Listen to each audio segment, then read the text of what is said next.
విలేకరులకి మిత్రులందరికీ హృదయపూర్వక నమస్కారం. ఈ సమావేశం ముఖ్యంగా మా ఉపన్యాసాల కంటే ఈ 3 రోజులు రైతాంగానికి కావలసినటువంటి సలహాలతోటి పాటు మీరిచ్చినటువంటి సూచనలు కూడా పాటించి భవిష్యత్తులో వ్యవసాయ రంగాన్ని ఇతర దేశాల్లో మాదిరిగానే మనం కూడా ముందుకెళ్ళి వాళ్ళు తీసిన దిగుబడుల కంటే ఎక్కువ తీసి వాళ్ళు పెట్టిన ఖర్చు కంటే తక్కువ పెట్టి మన రైతాంగ కుటుంబాలను సంతోషంగా ఉంచాలి అంటే ఈ యొక్క కొత్త యాంత్రీకరణ కావచ్చు, కొత్త విత్తనాలు కావచ్చు, కొత్త పద్ధతులు కావచ్చు, మీకు కావలసినటువంటి అన్ని సహాయ సహకారాలు అందించడానికి నిపుణులైనటువంటి శాస్త్రవేత్తలు, వైస్ ఛాన్సలర్సు, అదేవిధంగా ఔత్సాహిక రైతులు, ఆదర్శ రైతులు, ఒక్కొక్క పంటలో ఒక్కొక్క రైతు అందరికంటే మిన్నగా చెప్పగలిగేటటువంటి పెద్దలు ఉన్నటువంటి ఈ జిల్లా, భరతమాతకి తెలంగాణ తల్లికి పసుపు పారాయణం అందించినటువంటి నిజామాబాద్ జిల్లా. కేంద్ర ప్రభుత్వం మన అందరి కోరిక మేరకి భారతదేశంలో పసుపు బోర్డు ఎక్కడ పెట్టాలి అంటే మా నిజామాబాద్లో పెట్టాలని చెప్పి రాష్ట్ర ప్రభుత్వం విజ్ఞప్తి మేరకి భారత ప్రభుత్వానికి కూడా మనం ధన్యవాదాలు తెలియజేస్తున్నాం. గంగారెడ్డి గారు కూడా ఇక్కడే ఉన్నారు చైర్మన్గా, మెంబర్ సెక్రటరీ గారు కూడా ఉన్నారు భవానీ గారు.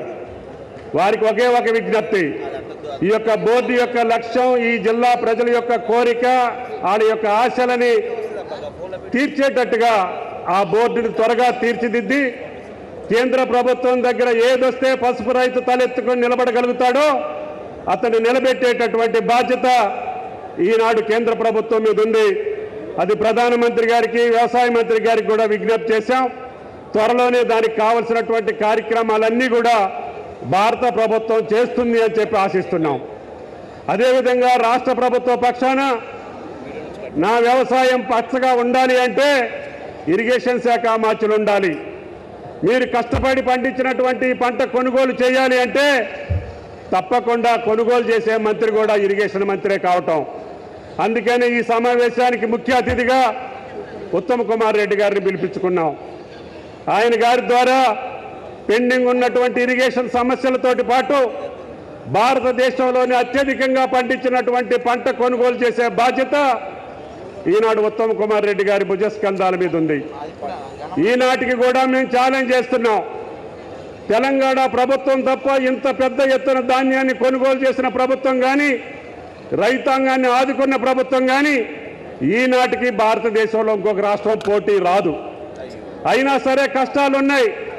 ప్రభుత్వం అన్నాక, కుటుంబం అన్నాక అనేక కష్టాలు ఉంటాయి.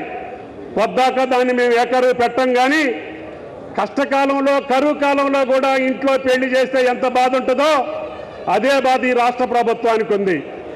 అయినా సరే 33,000 కోట్లు ఒకే సంవత్సరం మొదటి పంట కాలంలో కాంగ్రెస్ ప్రభుత్వం రైతుల జేబుల్లోకి పంపించినటువంటి ఏకైక ప్రభుత్వం రేవంత్ రెడ్డి గారి ప్రభుత్వం అని చెప్పి మీకు ఈ సందర్భంగా మనం చేస్తున్నాం. మమ్మల్ని కూడా మీరు మన్నించాలి. మార్చి 31కి రైతు భరోసా వేద్దాం అనుకున్నాం. మేము అనుకున్నది ఆలస్యమైంది. తప్పకుండా అతి త్వరలోనే మిగతా రైతు భరోసా కూడా మీ ఖాతాల్లో జమ చేస్తామని చెప్పి కూడా విజ్ఞప్తి చేస్తున్నాం. అంతేకాకుండా గత ప్రభుత్వం మర్చిపోయినటువంటి ఫామ్ మెకనైజేషన్ కానీ, డ్రిప్ కానీ, స్ప్రింక్లర్ కానీ ఈనాడు రైతాంగం ఎంత అడిగితే అంత ఇవ్వాలని చెప్పాం. మీకు డ్రిప్ మీద ఆధారపడి వ్యవసాయం చేసేటటువంటి ప్రతి రైతుకి, ముఖ్యంగా నిజామాబాద్ జిల్లా ప్రజాప్రతినిధులు అందరూ అడిగారు, అయ్యా మాకు డ్రిప్ మీద వ్యవసాయం చేస్తున్నాం, మీరు మాకు ఎక్కువ ఇవ్వాలని. ఎక్కువ కాదు, ఈ తెలంగాణకే మార్గదర్శకంగా ఉన్న నిజామాబాద్ రైతాంగానికి మీరు ఏది అడిగితే అది చేసేటటువంటి శక్తి ఆ భగవంతుడి రాష్ట్ర ప్రభుత్వానికి ఇస్తుంది.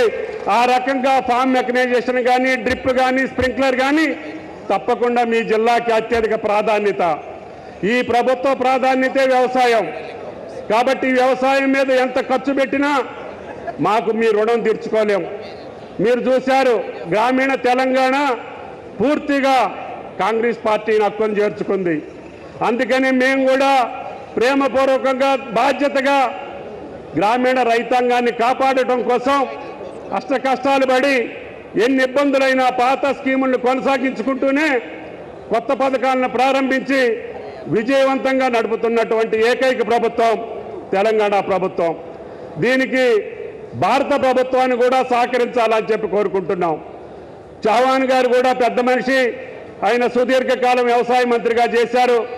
ఆయనకు కూడా చెప్పాం, గత 5-10 సంవత్సరాల్లో మా పథకాలన్నీ ఆపేసి కేవలం రైతు బంధుతో సరిపెట్టారు. ఇప్పుడు ఆ పథకాలన్నీ పునరుద్ధరిస్తాం, మా రైతాంగాన్ని ఆదుకోవాలని చెప్పాం. ఆయన కూడా పెద్ద మనసుతోటి చేస్తామని చెప్పారు. కాబట్టి దయచేసి రైతాంగం గుండె మీద చేసుకొని వ్యవసాయం చేసేటటువంటి స్థాయికి తెలంగాణ ప్రభుత్వం ప్రయత్నం చేస్తుంది. ఇందాక పంట నష్టాన్ని గురించి కూడా ఎమ్మెల్యేలు చెప్పారు. తప్పకుండా మేము అన్నటువంటి పంట నష్టాన్ని త్వరలోనే మీ ఖాతాల్లో జమ చేసే బాధ్యతని వ్యవసాయ శాఖ తీసుకుంటుందని చెప్పి కూడా మీకు ఈ సందర్భంగా మనం చేస్తున్నాం. ఈ సమావేశం తర్వాత మీకు ఇక్కడ సైంటిస్టులు ఉన్నారు, అదేవిధంగా ఆదర్శ రైతులు ఉన్నారు. మీకు ఏ పంట మీద ఏ సందేహం ఉన్నా మీరు అడగండి, లేదు మీకు తెలిసింది ఉంటే మీరు కూడా చెప్పండి. రైతాంగానికి రాబోయే రోజుల్లో వ్యవసాయం ఏ పద్ధతిలో చేస్తే మనం నిలబడగలుగుతామో అది ప్రభుత్వ పరంగా కావచ్చు, శాస్త్రవేత్తల పరంగా కావచ్చు, అనుభవం కలిగినటువంటి రైతుల ద్వారా కావచ్చు, లేకపోతే అనేక కంపెనీలు ఇప్పుడు యంత్ర సామాగ్రిని, అదేవిధంగా పురుగు మందుల్ని, అదేవిధంగా ఫామ్ మెకనైజేషన్ మొత్తాన్ని కూడా డిస్ప్లే పెట్టాం. మీకు కావలసినటువంటి యంత్రాల గురించి అడగండి. మీరు చేసే వ్యవసాయానికి సంబంధించినటువంటి అనుమానాలన్నింటినీ కూడా నివృత్తి చేసుకోండి. రేపు ఎల్లుండి 3 రోజులు కూడా మీ యొక్క సందేహాలను తీర్చడమే కాకుండా మీ సలహాలను కూడా తీసుకొని మీ సూచనలకు అనుగుణంగా తెలంగాణ ప్రభుత్వం ముందుకెళ్తుందని చెప్పి మీకు విజ్ఞప్తి చేస్తున్నా. పిసిసి అధ్యక్షులు మమ్మల్ని ఆదేశించారు, మా రైతులను కూడా ఆధునికమైనటువంటి వ్యవసాయం చేసే దేశాలకు పంపించండి అని. తప్పకుండా 94లోనే ఈ డ్రిప్ ఇరిగేషన్ లేనప్పుడు మన రైతుల్ని ఇజ్రాయెల్కి పంపించాం. అందువల్ల ఇప్పుడు తెలంగాణ మొత్తం డ్రిప్ ఇరిగేషన్ స్ప్రింక్లర్ తోటి వ్యవసాయం చేసుకుంటున్నాం. తక్కువ నీళ్లు పెడితే ఎక్కువ దిగుబడి వస్తుందని చెప్పి అర్థం చేసుకుంటున్నాం. నిజాం సాగర్ ప్రాజెక్టులో 96, 97లోనే ఇబ్బంది వస్తే అప్పుడే ఆ ఫండాన్ని పెడితే ఆ రోజుల్లోనే మీరు 45 బస్తాలు 50 బస్తాలు పండించిన ఘనత నిజాం సాగర్ రైతులకు ఉంది. ఈసారి కూడా ఇంత దిగుబడి రావడానికి కారణం ఏంటి అని చెప్పి మా ఇరిగేషన్ శాఖ మంత్రి గారు అడిగితే, అయ్యా మీరు మొదటి రోజు నుంచి ఆ ఫండాన్ని ఓపెన్ చేశారు కాబట్టి తక్కువ నీళ్లు పెట్టడం మూలానే ఈరోజు 70-75 బస్తాలు కూడా దిగుబడి చేసిన రైతు ఈ తెలంగాణ గడ్డ మీద ఉన్నాడు అని చెప్పి మీకు ఈ సందర్భంగా మనం చేస్తున్నాం. అందుకని నీళ్లు ఎట్లా పెట్టాలి, ఏ పంటకి ఎంత పెట్టాలి, ఎప్పుడు ఎక్కడ పెట్టాలి అనే విషయాలు కూడా నిపుణులు ఉన్నారు, మీరున్నారు.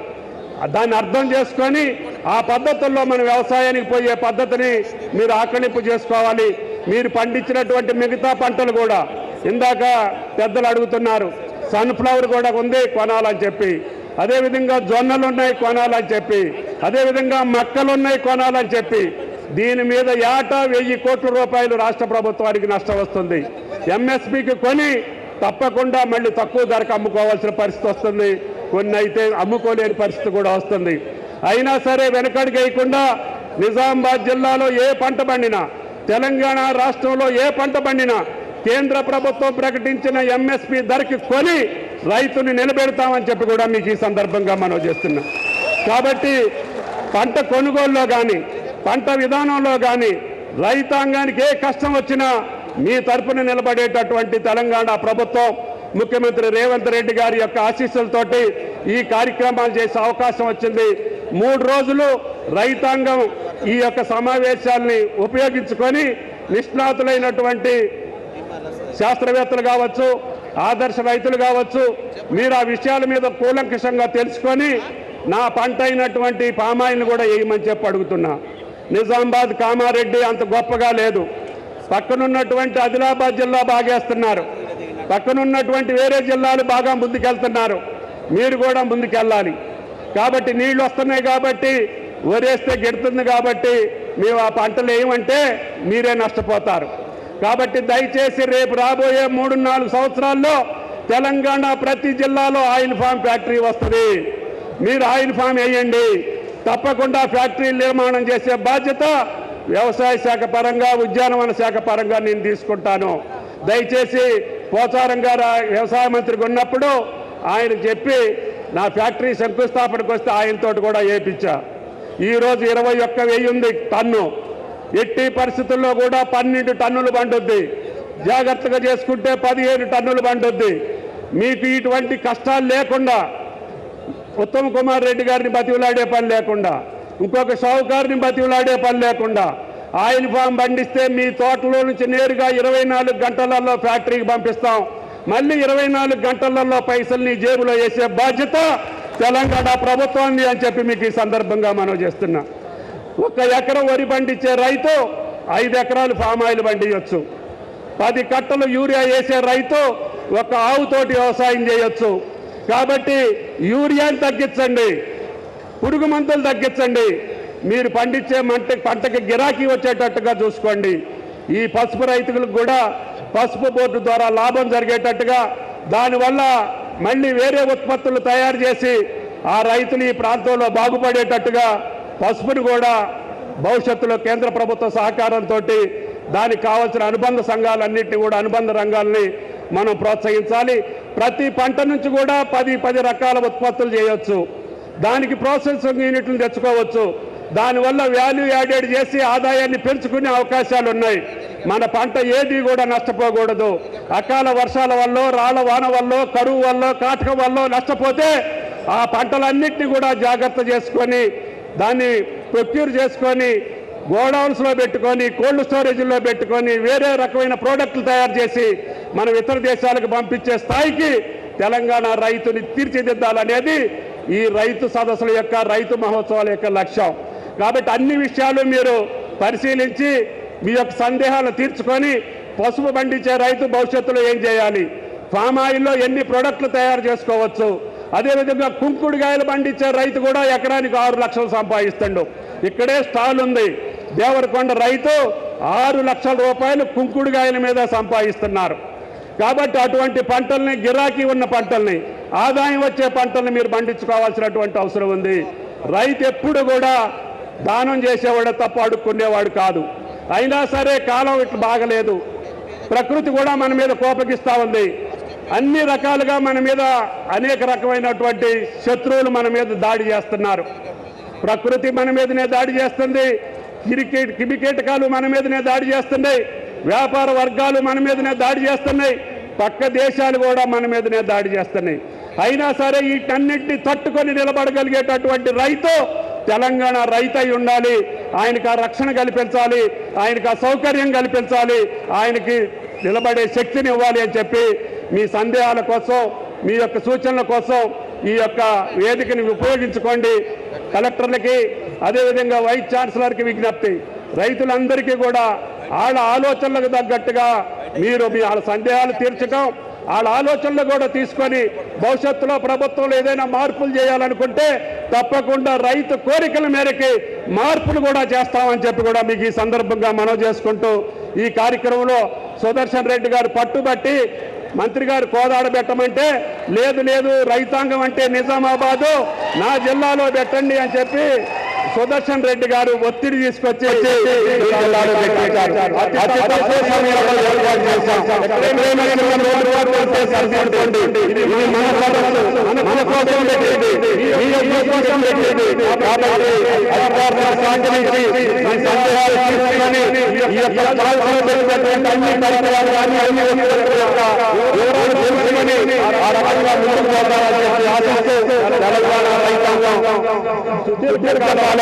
ఈ దేశానికి అన్నం పెట్టేటటువంటి రైతు. కాబట్టి అన్ని రాష్ట్రాల కంటే ఉత్తమజాతీయంగా ఈనాడు భాగాలు నిలవగలిగామంటే ఇది తెలంగాణ రైతాంగం గొప్పతనం. కాబట్టి ఈ ఆశీర్వాదమైనటువంటి ప్రభుత్వం మీ కోసం విజ్ఞప్తి చేస్తూ